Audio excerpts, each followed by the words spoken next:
clearly you've taken the lessons of your life, put them into song, and hopefully teach other people through that. Kind of, and you know, I go to clubs and hear dance music that's like what I call pots and pans. It's just rhythm and beats and nothing. There's nothing, no soul to it.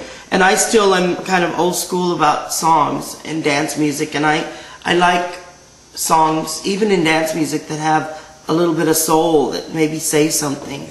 And so it's all set to pop dance music, beautifully done by Marcus Moser and some other remixers, and so I'm very proud of the whole project. So Jamestown is a concept album. It's a concept album. It's Jamestown dwells in the mind of Jimmy James. Enter at your own risk. Once you have entered, you may never be the same. Brace yourself for a kaleidoscope of emotions. Everything in Jamestown is real. None of the names have been changed to protect the innocent, because no one is innocent. So, well, clearly you've gone and done a complete metamorphosis. You've really, again, as we've said, come into your own at this point. Is there any way that you would ever go back and do some of the previous characters that you used to do? I don't see myself getting in drag to be a lookalike. I really don't. In the show, I quickly put on a wig for Betty Davis. You know, I'll go that far. I'll give it like a little bit.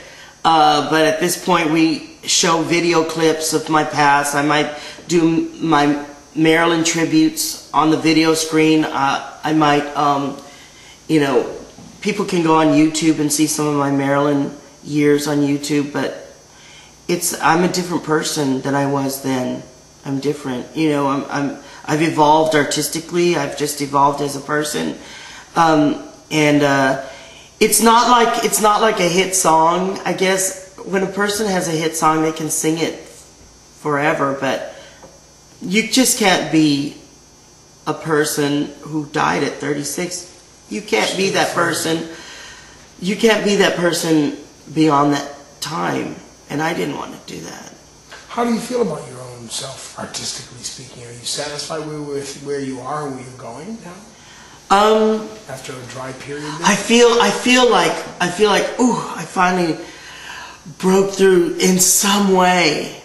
And it's like, I feel calmer that I accomplished something that I set out to accomplish. But of course, greedy me, you always want more, and I always have ideas about more stuff. And I remember being in Provincetown 1987 with the recording artist Sylvester, who sang Mighty Real and Do You Wanna Funk, and we sat at the boat slip one afternoon, and he was videotaping all the boys, and he was just a very lovely, lovely person. And he always told me, he said, because I was talking to him back then about wanting to record, and he said, the hardest thing you're ever going to have, the hardest thing will be getting your first one. Once you have your first one, it'll be a little easier. So, you know, getting that first one was the hardest thing I've ever done. The hardest. Because you spend a lot of time convincing people, you know, please just try it. Can't we try it once? Just give me a chance. And it took years of doing that. That was the hardest thing. You know, not even doing Maryland was that hard, because I got in Maryland drag and the doors just opened. You know? Yeah. They always like, yeah, whatever. You know, it's easy. What comes after Jamestown? Hopefully more music. I still love dance music. It's my favorite genre. But I also have dreams about maybe doing a jazz album. I would love to do something really cool and jazzy. My own singing voice is very like Chet Baker. I would like to do something like that. But we'll see. I just have to keep cranking away. And maybe come back to Provincetown, which is so much fun now. I have a new appreciation for Provincetown, where in the past it was like, I haven't done what I need to do, so it was always this angst that I had. And now I feel like I did it. Like I finally did the music, what I wanted to do, and now I can come back and relax and feel like I'm not just an impersonator, but more like, you know, an artist now. who can do voice impressions. Sure. See, that's different.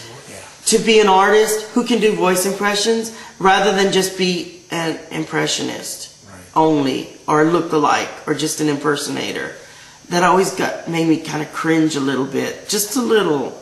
It's like, if I could just show them, I could do more. You've talked a lot about, how Provincetown has been in your life and what it means. But in specific, talk to me. What does the town provide you as a person and you as an artist? God, it still amazes me, to this day, it amazes me that people come to see my show. It really does.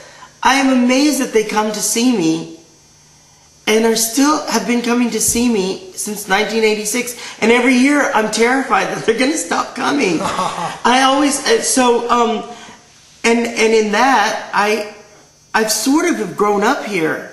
I'm not going to tell you how old I was when I started, but I started really young here doing my shows, and I've sort of grown up here. And although I lived all my life in San Antonio, Texas, and I live in New York now, but my family is in San Antonio, I was born in Laredo, Texas, which is a small town, and in a lot of ways, Provincetown reminds me of Laredo, Texas, being a little kid growing up in Laredo. But I guess it has helped me artistically. It has helped to mold me into the performer that I am now. It's helped me to hear people's different opinions. People all have different lifestyles here, and they come from all over. And I've just grown, and I've just learned so much. And the workout that it takes to do shows night after night has made me a stronger performer. I'll bet. It's like the school of hard knocks. You come here and it's a grind, and you got to do it every night. You got to do it over and do it, and you got to keep the consistency up. Because if you don't keep it up, then they're going to say, oh, he's not as good as he used to be. And it only takes one bad show for them to start talking like that. So, oh my God, yes. It's helped me it's given me some discipline, a lot of discipline, to get out there and do it. All right. And probably that discipline is what helped me get my record contract. When you have to do show after show after show, night after night after night, and you have to be good, then it gives you that strength to go after these record companies and say, you gotta trust me, you gotta work with me. So I think probably that's one of the, and also it is so beautiful on Cape Cod. Yeah. It's so beautiful on Cape Cod.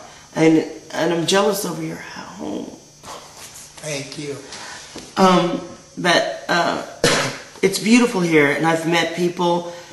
Not only have I met people from Provincetown, but I've met people from around the country here. And I consider it a privilege and a luxury that here I don't have to board any airplanes. I don't have to check into hotels. All the tourists come to see me, and I'm in one place. That's kind of nice.